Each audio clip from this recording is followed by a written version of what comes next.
First, I just want to invite Dr. Ryan Neuhofel, who is from Lawrence, Kansas. I don't think any physicians are left in Kansas, huge Kansas contingency here. But Ryan's going to give us the historic perspective and kind of share how it is we got here.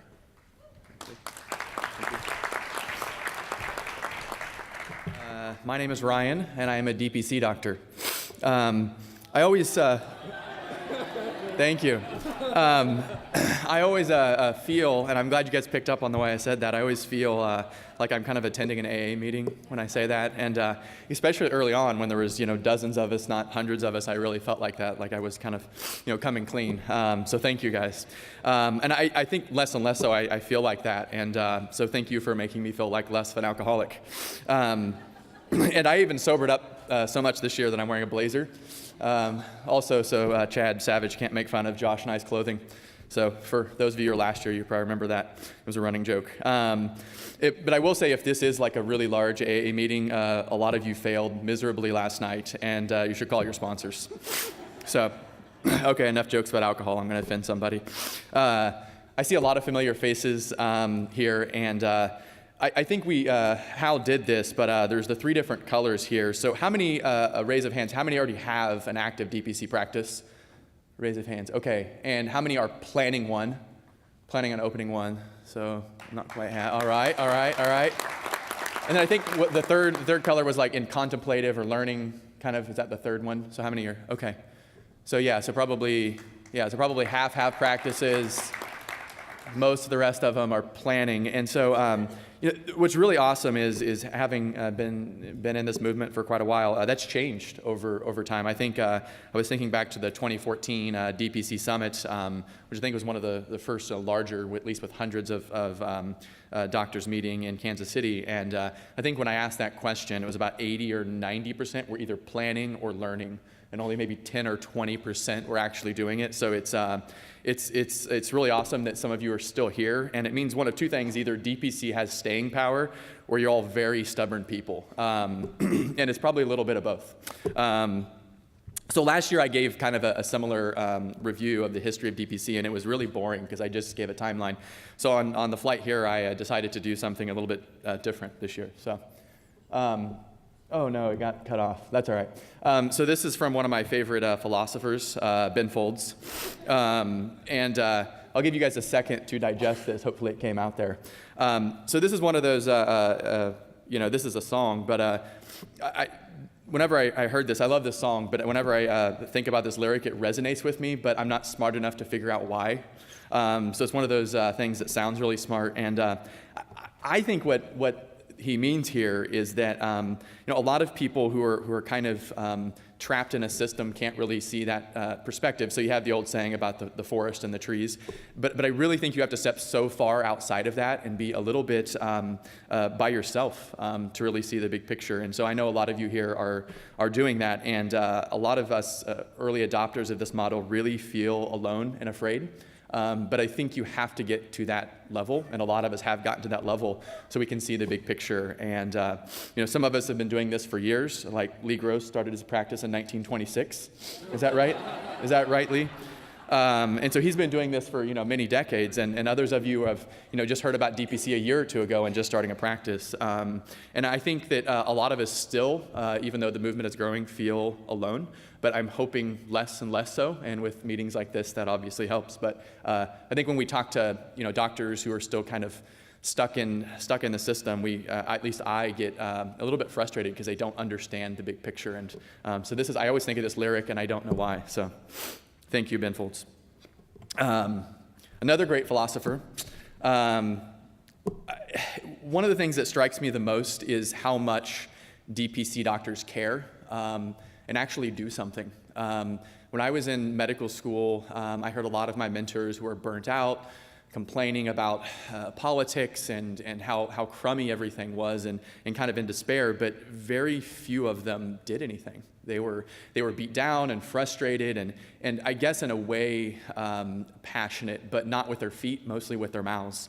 And And so I see a lot of other organizations and people in family medicine and primary care advocacy, and I won't name those organizations, who are obviously aware of all of the problems and the pain points of primary care, but they want to just focus on burnout and wellness and not really tell us how to fix the system. And those people will get up in front of cameras and Congress people and demand fixes, but they don't do anything themselves. So God bless those people for doing that. I think advocacy is good, but I think marching or voting with your feet is much better. And so that's why I'm so inspired by the DPC movement. But it does take a little or a lot of bravery to do that. I think once you step outside those boxes and create your own boxes,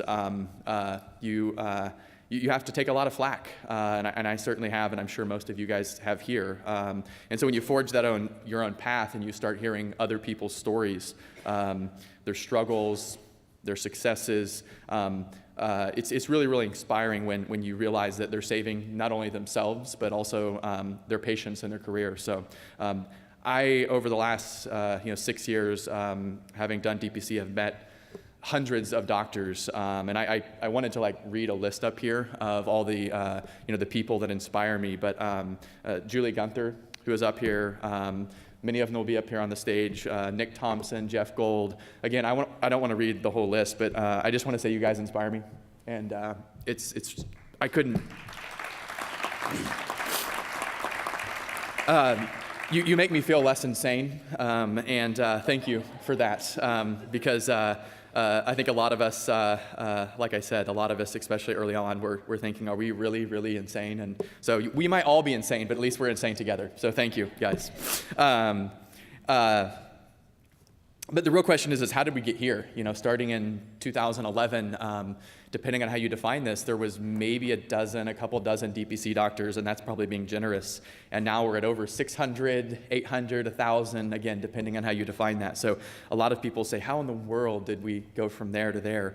And you can get into the technical and the policy and the economics, but I think it's much more than that. I don't think DPC is just a model. I think it truly is a movement and a social movement.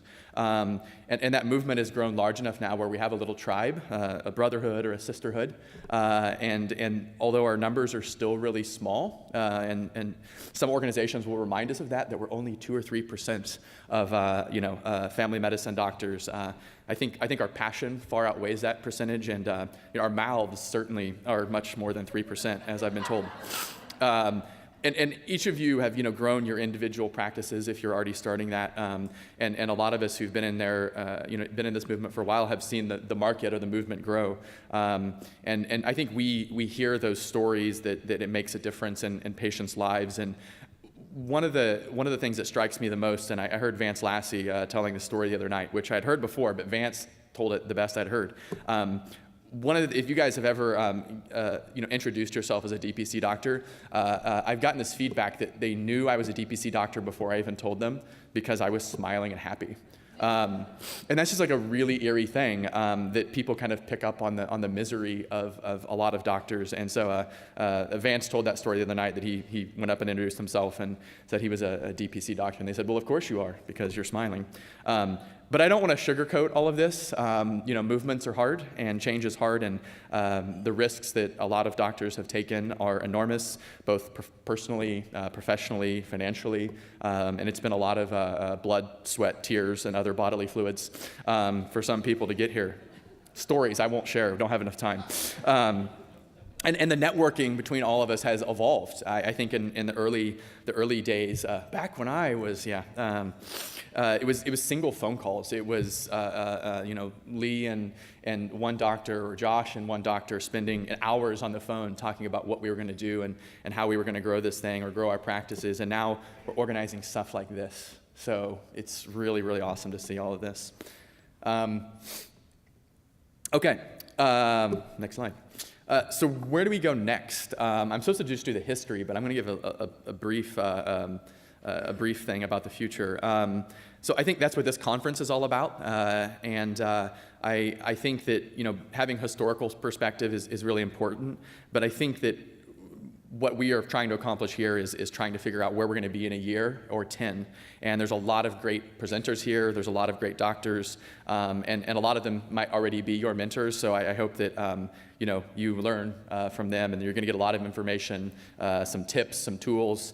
And I think someone eventually will invent the flux capacitor for DPC. And one of the speakers up here who likes technology, Josh, might be the person to do it. So I'll yield the rest of my time to Julie, who's next.